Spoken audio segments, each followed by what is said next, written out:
Praise the living God. Amen. Mayibongwe imvana. Amen. Makabongwe uYesu. Amen. Asiyene emabhayibhelini ethu ke sifunde John ngokuka John. John chapter 14 verse number 1. Cela ungifundele isihloko.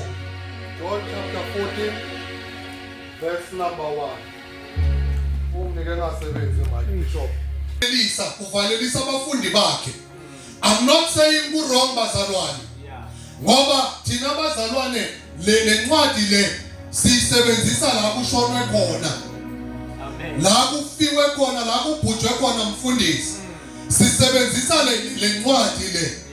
Now la isiZulu sithi inkulumo yokuvalelisa kuka Jesu. uJesu wayevalelisa abafundi bakhe ngoba wayenabo. Bese ke thina ke sishumayela ngayo le nkulumo angazi noma lo simzwila valelisa besikhona na. Se manje mina bese ke ngiyasibuza angisho ukuthi ku wrong kube kududuze ngalo but ufuna ukuthi uyibheke enye into eyikhulumayo. Hallelujah. Ngoba uJesu bekavalelisa abantanabo. Yabona mina noma izuzu nje siyavalelisa. Hallelujah. Kodwa ngiyaqhubeka kwabazalwane ngiyakhonza. Nina elisizakele la kule mvuselelo qhubekani nimkhonze uNkulunkulu. Ngoba izwi lenkosi lithi nina eliphulukile enkembeni balekani. Ningasabheke emuva. Ngiyabona njengoba uthethe istep umntansekhaya wesa la ngaphambili wamnela uJesu njengenkosi nomsindisi. uSathane umthelele hlazo. Manje he going to make sure ukuthi uyakuzingela day and night. And makazokuthola uzokuvulvaya. Into ezokusiza ukuthi uzohlala ethempelini likaNkulunkulu njengoJowabe ubambelele altari uthi ngizofela la. Iyo into ezokusiza le. Hallelujah. Se operate inhliziyo. Funda verse 1 nje kuphela. Inhliziyo yenu ingakhathazeki. Ngoba inhliziyo yomuntu njengoba ithwele 13 yezinto iyakhathazeka kakhulu. Le nhliziyo ena 13 yezinto iyakhathazeka kakhulu. Uthi uJesu kubafundi bakhe inhliziyo yenu mayingakhathazeki. Kodwa yenza njani? kholwani. Hayi kwakhulumi nifunda Nkosi yami funda. Inhliziyo yenu ingakhathateki. Yebo. Kholwani nguNkulunkulu nikholwe nangimi. Kholwani nguNkulunkulu. Nikholwe nayimi uJesu. Oh yes. Inhliziyo yenu bazalwane baseshabalala. Mayingakhathazeki. Kodwa kholwani nguNkulunkulu. Nikholwe nanguJesu. Amen. Praise the Lord. Amen. Yabona once ungazubambe lento leyo. Ngoba inkinga yenu bazalwane nikholwa ngithi abafundisi.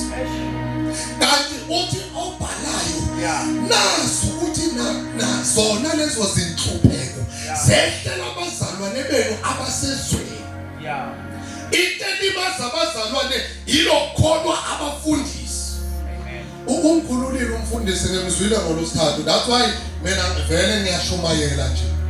Ngoba izwi likaNkulunkulu lisika liyake funa lihlukanise phakathi. Hallelujah.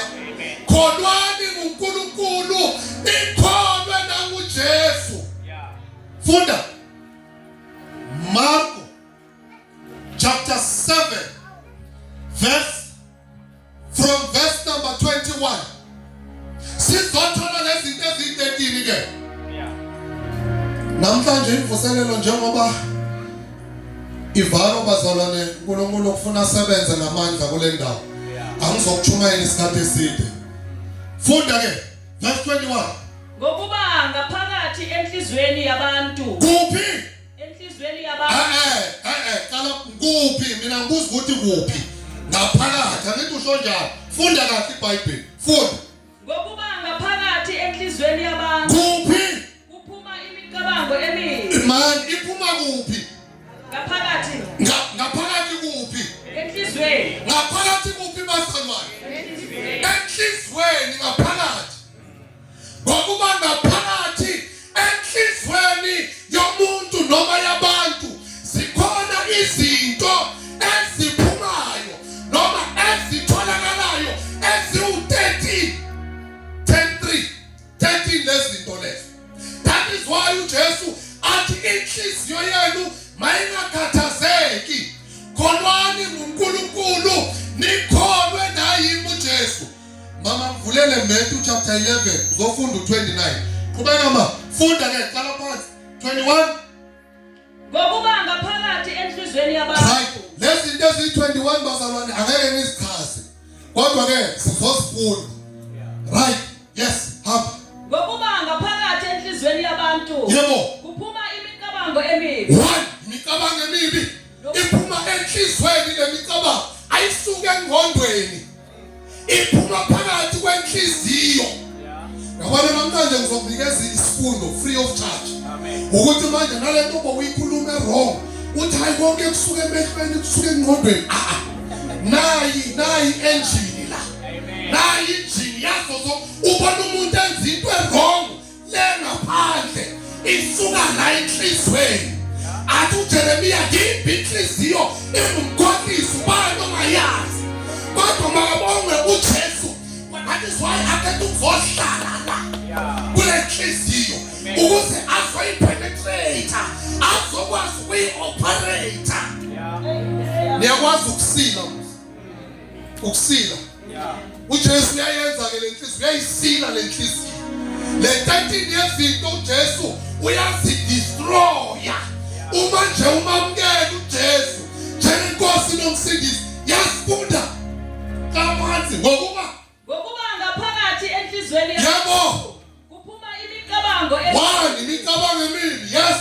nobufebe nokweba. Umajaha wayijaha la ifebe ngani ugijimelana. One kuphuma imicabango emibi enhlizweni. Number 2 ubufebe buphuma enhlizweni. Yes, funda number 3. Nokweba. Number 3. Yes. Nokubulala. Nokubulala kusenhlizweni. Yabo. Funda ma. Nokuphinga. Nokuphinga. Nokufisa. Nokushinga. Nenkohliso. Nokungabi nanhloni. Leso elibi. Lisenhlizweni. Yes. Nokuhlambalaza. Lepe. Nokuzindla. Nobuwula. 13 yezinto siphelele. Amen. Zonke lezi zinto lezi zikhungethwe yile nhliziyo. 13 yezinto siphuma la enhlizweni.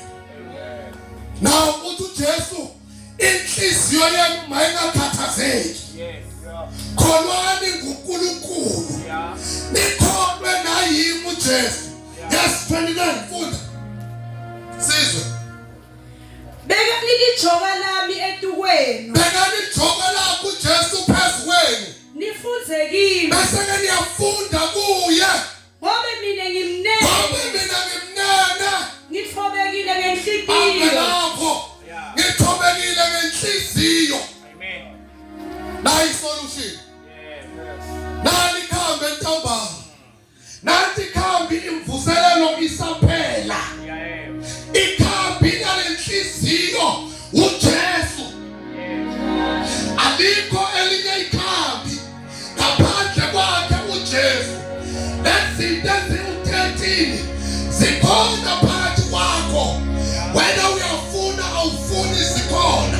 As long as unakamamukela uJesu, yazi ukuthi lezinto eziwu-13 ubona nje abantu bangasenazi inhloni, abantwana abancane babambana phambi kwabantu abadala abasenazi inhloni. Ile nhliziyo engenaJesu. Uma uyakhuluma abantu abadala sasingekho ebusheni bakho.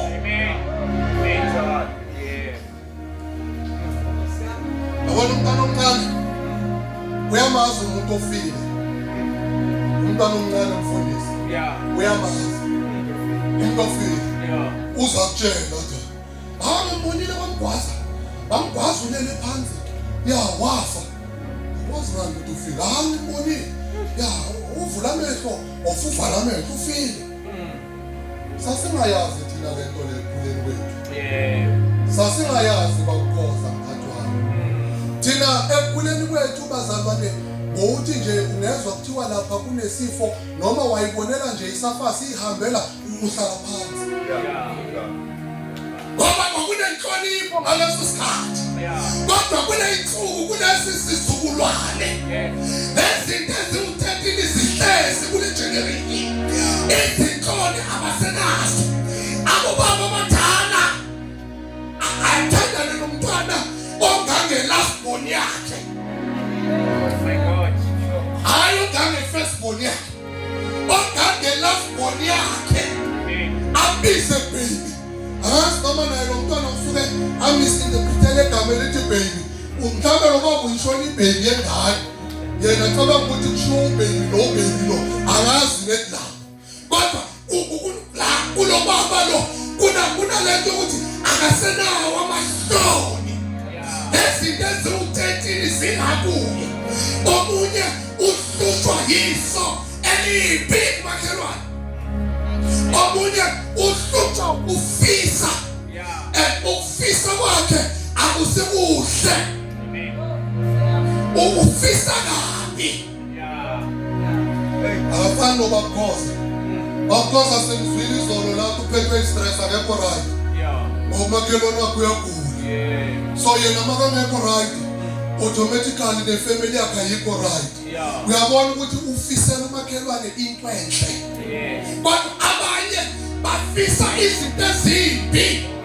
Abantwana bakamakhelwane, abantwana bakaseswakho, abantwana bakamzala wakho bafunde bathwala iziqu ubafisela okubi. Uthe wena loya noma ngayisikoleni ngeke saphumelela. And ngokusho kanjalo sewudalile ngoba amandla okuphila nokufa asonwini lwakho. Okukhulumayo noma kuhle noma kubi uyakudala. Namhlanje sizochitha konke lokho ngoba sizwile ukuthi alikho elinye igama esinikiwe lona emhlabeni phansi kwezulu ngaphandle kwegama likaJesu Kristu waseNazaretha elithi iBhayibheli lamonke amadolobha asezulwini phezulu emhlabeni phansi emanzini le phansi le umasibiza leli gama likaJesu zonke ziyakhothama ziyaguqa. Namhlanje sizokurivesa konke lokho. Into edingakalayo nje mntasekhaya ukuthi uvumele uJesu angene phakathi kule nhliziyo yakho ngoba uthi yena umnene uthobekile ngenhliziyo.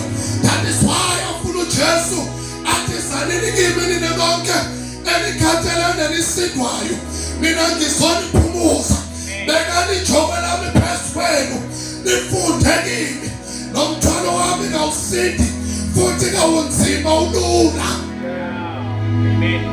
uJesu nguye yedwa okwazi ukuthi a-operate lenhliziyo ngoba lithi iBhayibheli lami nawufunda kwabaseRoma chapter 10 verse 9 and 10 umuntu uyakholwa ngenhliziyo, uyakholwa ngenhliziyo yakhe emva kokuba sekezwe izwi likaNkulunkulu bese ngomlomo wakhe uyavuma loyo muntu ukuthi uJesu inkosi nomsindisi wafa wavuka utezi ngakwesokunene sikaNkulunkulu.